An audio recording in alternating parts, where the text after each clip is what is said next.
Welp, here we are again. Steam Next Fest has come and gone, and now I'm going to talk about the things I found, just like I threatened to do back when I made that video about 11 games from the first one. It's been fun actually, I think I'll make it a regular thing.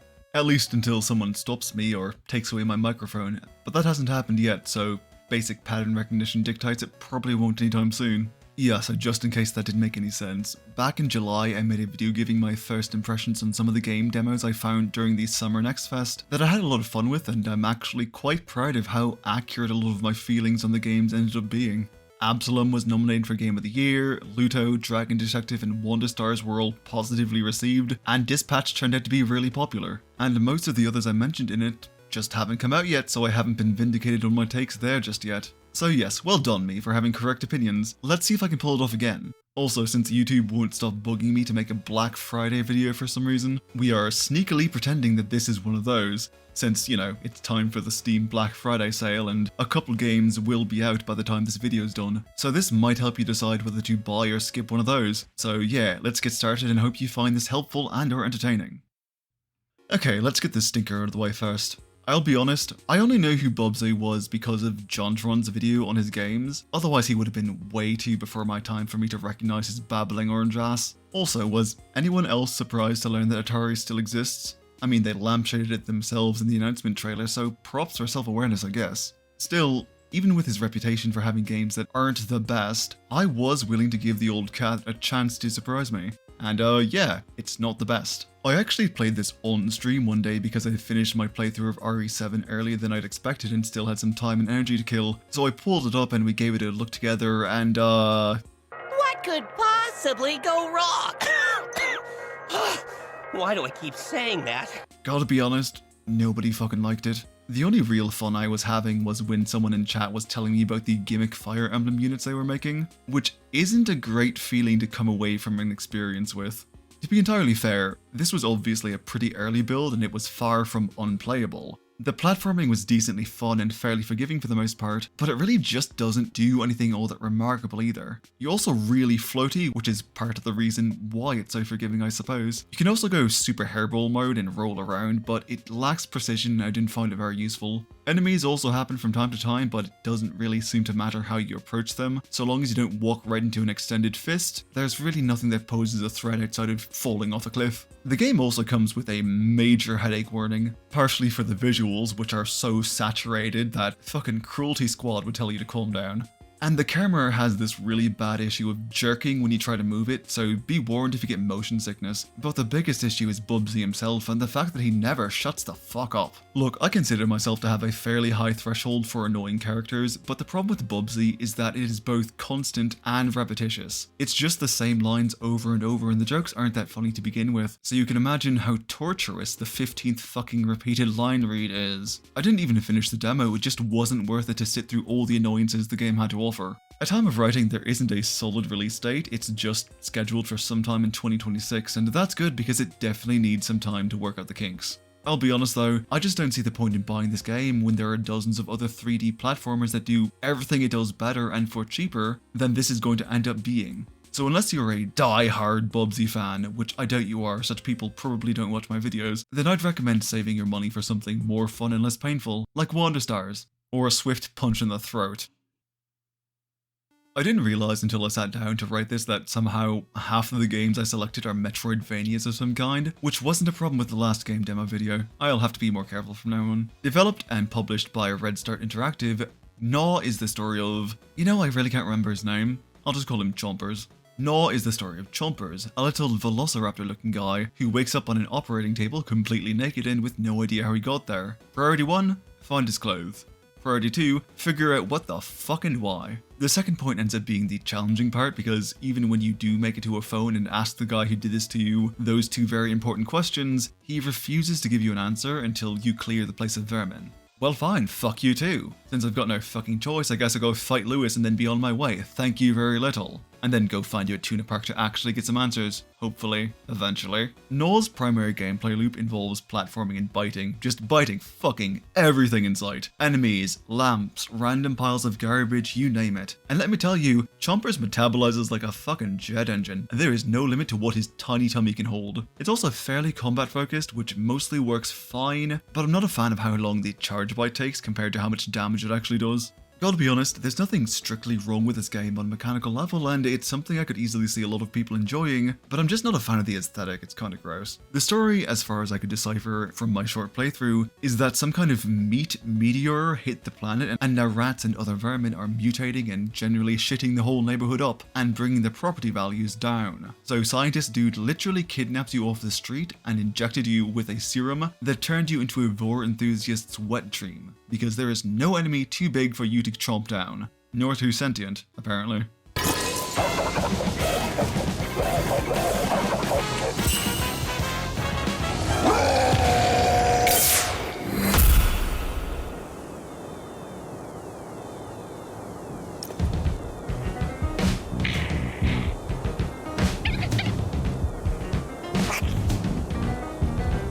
There's something surreally disturbing about how Chompers just vacuums creatures 2 or 3 times his size down his greedy gullet. It almost feels like it's designed to appeal to a very specific crowd of fetishists, which I mean, I'm not judging, I'm just not a member of the target demographic, and the fact that everything in the game is covered in trash and vermin just makes the whole experience a little gross for me. There's a good game in here that someone else might enjoy, but it isn't for me. I do recommend it if you really like dinosaurs though, or if you're the kind of person who's into this whole thing. Again, not judging, you do you, my friend. The game doesn't currently have a release date and is just set as coming soon, which could mean anything, so definitely give the demo a try in the meantime if what you've seen here looks or sounds appealing. Now onto something I did really like.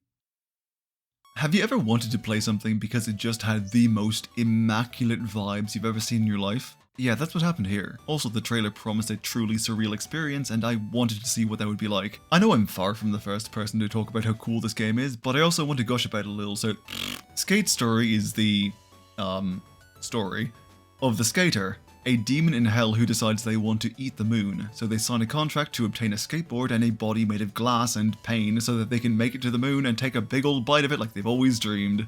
As you do. I feel like I need to repeat my opening point. This game has the most fucking immaculate vibes I've ever experienced in my goddamn life. There's something so deeply enthralling about skating your way through this fever dream of a world, listening to deep funk while chasing down a rabbit and learning how to do tricks from epitaphs in obsidian monoliths, all the while just nodding along to every completely nonsensical thing anyone says. The skateboard vibrates at a divine frequency? Yeah, okay. Skateboarding is illegal in hell? Okay, sure, makes sense to me. You launch yourself into the sky, but still in hell, and ride to the moon on a bed of stars? You got it, buddy. Doing tricks hurts the moon? Sure, why the hell not?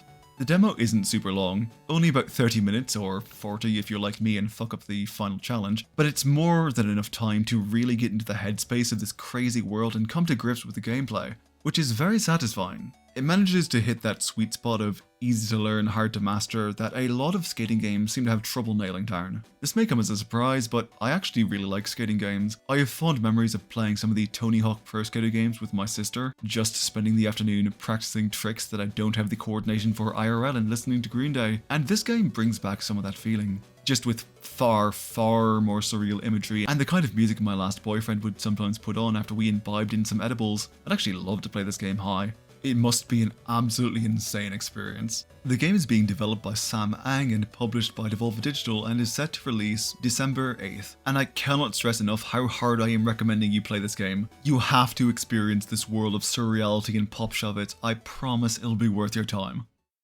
Moving away from games about eating things you probably shouldn't for a minute, Constance is a fucking lovely looking 2D Metroidvania platformer about the titular Constance, a purple haired girl with a paintbrush jumping around a world of robots that's slowly being overtaken by corruption. It is also already fucking out, having released on the 24th of November while I was still working on this script. That's nothing new though. If there's one thing you can count on me for, it's being slightly late. It was like this with Luto last time too, but I still want to give my impressions on the game in case you've been considering buying it or if you're looking for a good platform but haven't heard of this one. I actually really like this game. The world and its characters are just oozing with personality and vibrancy. Constance herself is a real cutie too, especially when she's talking to people, and she controls quite well. I find most Metroidvanias tend to feel pretty restrictive until you get your first traversal move, and Constance is able to paint dash pretty early on, which really makes the demo more fun. There's also an interesting bit of resource management going on here, as while your paint meter refills after a bit, you can actually overtax it and pull from your health bar instead, which I really like. It adds a real risk versus reward aspect to combat and traversal, as you can give yourself just that much more leeway if you mess something up, but you're essentially paying in blood each time, and you absolutely will be needing that paint, since the paint stab is how you solve puzzles and smack the goop off enemies so you can smack them for real a second time. This extends to defeat too,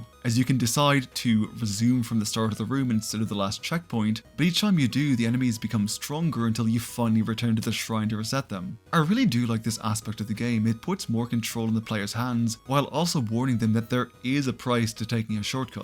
I will say though, the one thing I don't really like is how the game will teleport you back to the start of a platforming challenge if you fuck it up. I really don't like having to reset my progress. It's frustrating and turns me off for trying it. I'm really not sure how the actual story turns out, since it's doing that whole representation of the character's mental state through symbolism thing that a lot of indie games really like doing. The entire thing could turn into a symbolic misery fest, or could remain largely grounded. I'm not really sure at this point. The game definitely is worth a look though, and my first impression is that it definitely warrants a recommendation. So check it out if any of this sounds interesting. Okay, moving on.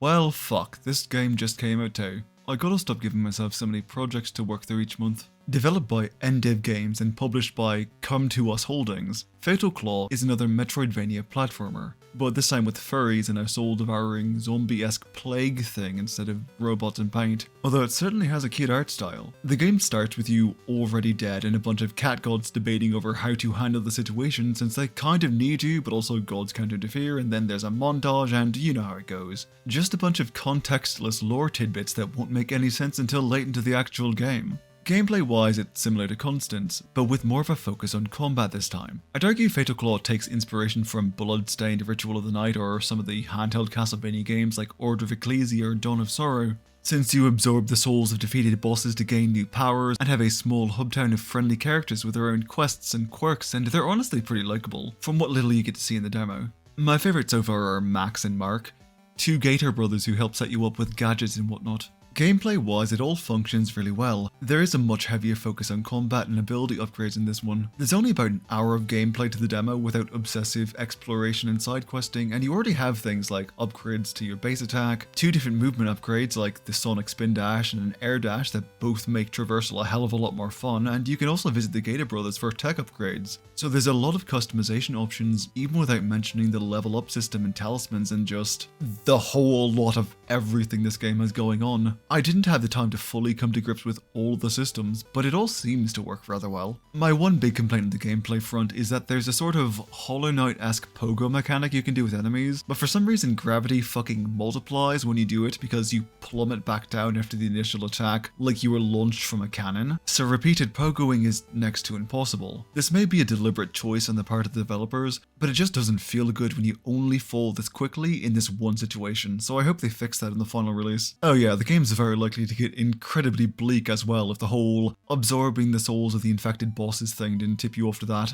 The hub town is kind of implied to be one of the last bastions of civilization after centuries of the infection ravaging the world, so it doesn't take a genius to know that things are going to get real dark real fast. That isn't necessarily a problem, it just certainly won't be for everyone. Overall though, I give this game a strong recommend. It's intriguing and quite fun, and I'm really looking forward to buying it when I have the actual money to spare. Check out the demo yourself if you're interested but not sure. Otherwise, I'd say go for it and buy the full game. Okay, on to the final demo. Okay, so this is a weird recommendation coming from me because I tend to find job sims really boring, but this one's also a visual novel dating sim about making donuts out of feelings, so I couldn't not try it. High Times is the story of you, the lonely patissier of the Hotbox. A donut shop that you've basically inherited because your boss fucked off to an expensive honeymoon and left the shop in a financial lurch only you can save it from. Largely because you're now the only fucking employee and you still need to work to afford to live in this capitalist hellhole we call a society. So away we fucking go.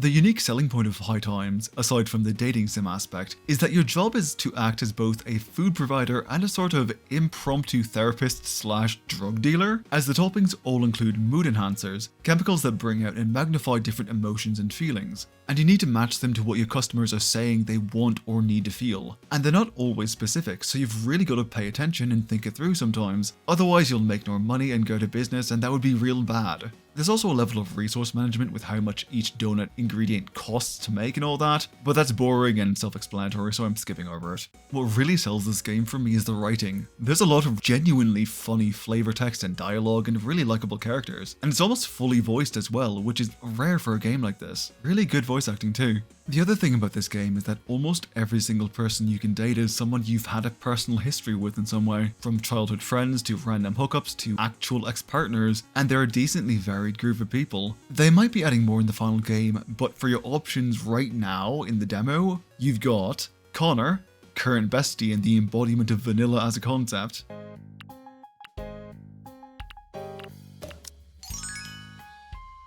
Oh! Hey! Why the hell did you do that? Ugh! You've wasted a perfectly good donut, too. MJ, guitar-playing train wreck of an ex-girlfriend trying to get back with you just so she doesn't have to live with her sister anymore. She's always on my case.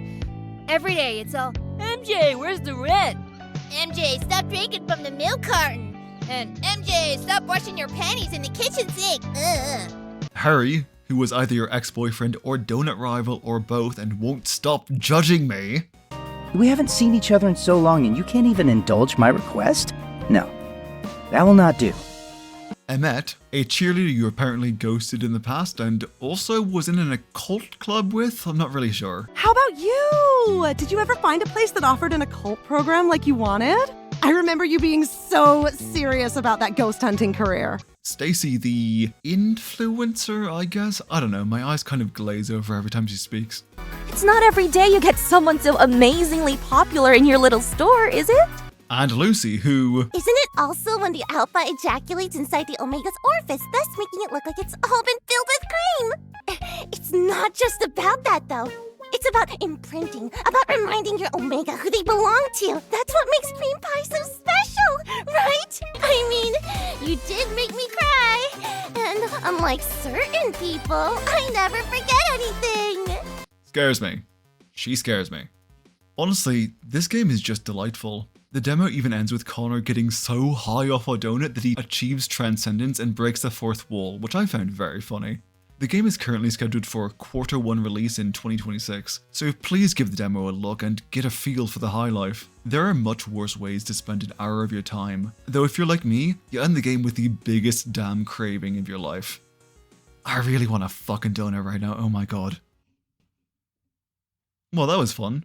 Hopefully I was able to add a little joy to your day and bring a new beloved game to your attention. If you do end up getting one of the games I talked about, please come back and let me know what you thought. Anyway, I've been writing real slow and I hope you have a lovely day.